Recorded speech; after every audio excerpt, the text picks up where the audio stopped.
Nou goed, julle wil weet wat my eerste rol was.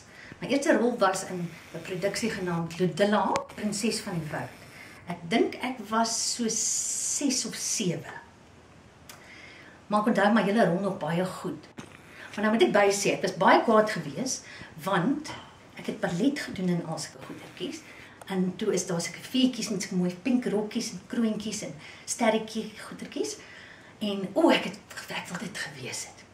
Toe is daar ten minste seuns wat die kabouters kan wees. En toe sê hulle, maar ek klink 'n bietjie soos 'n seentjie. Nou, blykbaar het ek daai tyd al 'n bietjie soos Peter van Heidi geklink. Peter se stem gedoen destyds. En toe moet ek nou saam met die seuns in 'n ry staan. Maar ek sal gou-gou my rol vir julle doen. Moes het so gestaan, dat ons moes daai lelike ou satijn goed met die klokke op en sulke skoene wat omkrul met klokke en dan sit sulke geel en groen, almal weet hoe lyk kabouters. Dan ons nou staan ek nou daar tussen die seuns. Tussen wil ek nou net 'n veetjie wees. En my rol was as volg.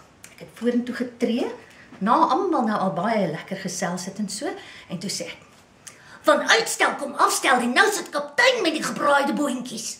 En dan tree ek weer terug. En dan wag ek dan echt almal om my weer.